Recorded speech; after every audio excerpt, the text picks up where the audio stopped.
Gilliard. I got so much motherfucking design on right now. Break it down, bring it back, make it clap. I got 3 old thoughts, new block, where that day. Bitches on my line, and you know they come straight. Hold up, what it not, 45, scope it cash like.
I ain't fucking with these hoes out.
Oke, sekarang Ibu mau bertanya kepada kalian, siapa yang tahu apa itu akulturasi?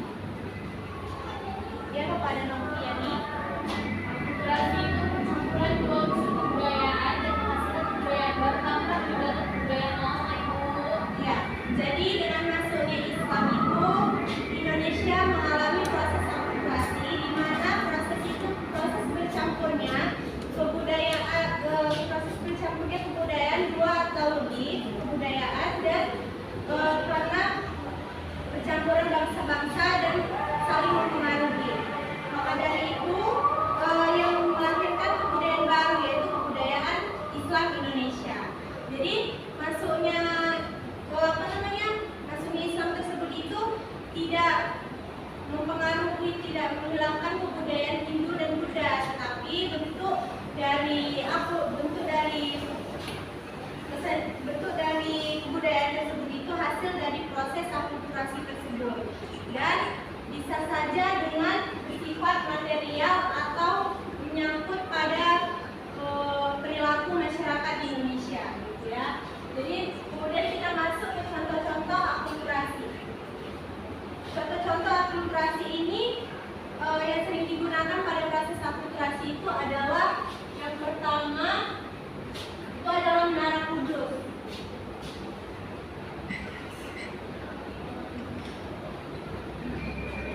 Menara Kudus ini yaitu berbentuk masjid, dan ciri fisiknya itu berupa bangunan pura seperti Alam Hindu. Dan kemudian itu ada wayang.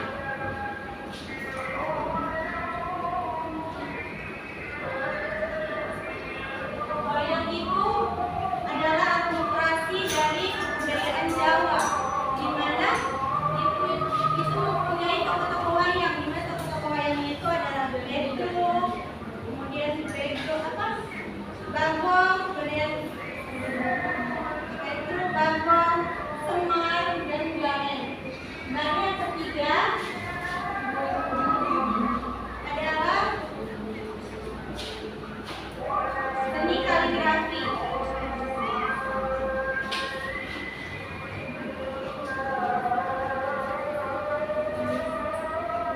Di mana seni kaligrafi ini dia mempunyai akulturasi kebudayaan Islam.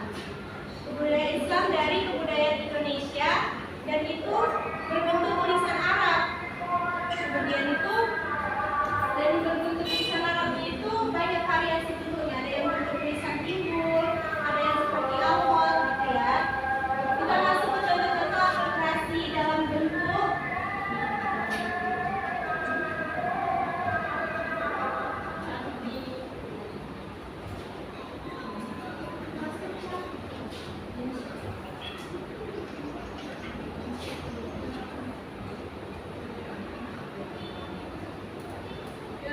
seni bangunan itu seperti masjid.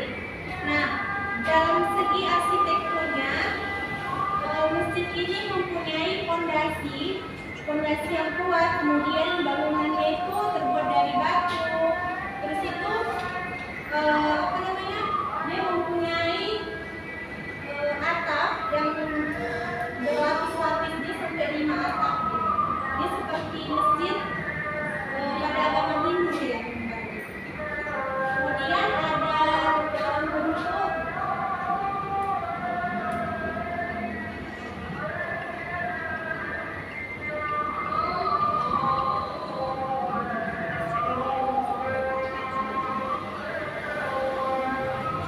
bentuk kesenian.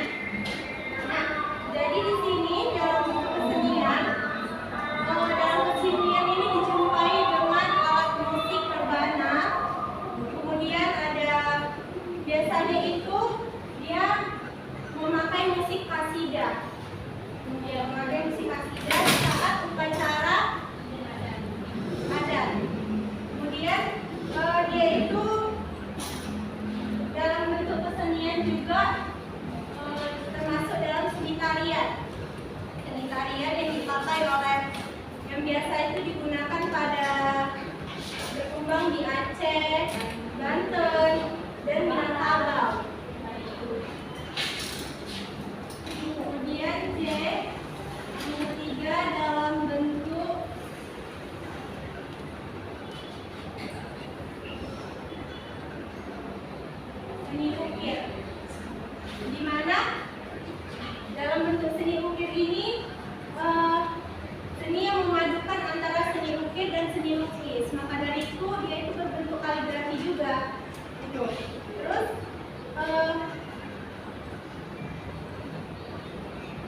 Fungsi untuk seni kaligrafi ini bisa kita gunakan sebagai keramik, hiasan-hiasan ataupun hiasan pada mimbar-mimbar masjid.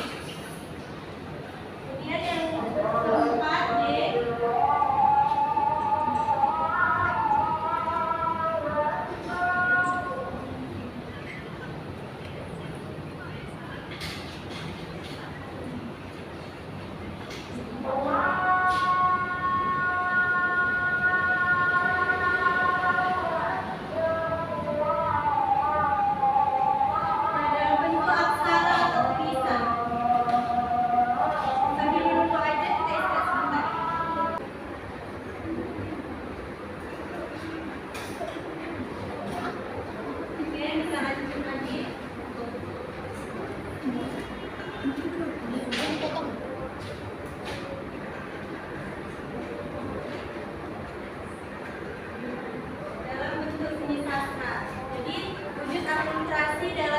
Sastra itu adalah tulisan Arab Melayu atau Arab Gundul. Yang biasa itu diambil dari hasil sastra yang ceritanya itu diambil dari cerita Hindu. Jadi bentuk-bentuk dari seni sastra ini adalah seperti hikayat. Hikayat itu cerita atau dongeng yang diambil dari peristiwa dalam tokoh sejarah. Nah, contohnya itu hikayat yang terkenal itu, cerita yang terkenal itu adalah hikayat 1001 Malam, kemudian hikayat Pandawa 5, hikayat Amir Hamzah, dan banyak lagi cerita-cerita lainnya. Kemudian masuk ke contoh-contoh literasi yang kelima dalam bentuk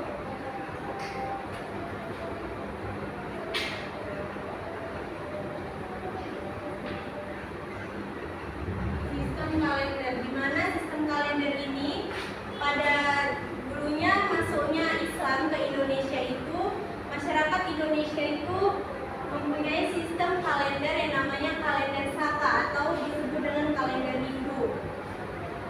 Kemudian di sistem kalender ini, setelah berkembangnya Islam, Sultan Agung dari Mataram itu menggunakan sistem kalender yang namanya itu kalender Hijriah atau kalender tahun Islam, di mana kalender tahun Islam itu ada nama-namanya, yaitu apa? Siapa yang tahu nama-nama dalam kalender Hijriah atau tahun Islam? Nggak tahu? Tahu. Sedikit. Jadi nama-nama kalendernya itu ada Muharram, Safar, Rabiul Awal, Rabiul Akhir, Jumadil Awal, Jumadil Akhir, Ramadan, Syawal, Zulhijjah, Zulqa'dah. Kalau misalnya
kasih pertanyaan yang mudah.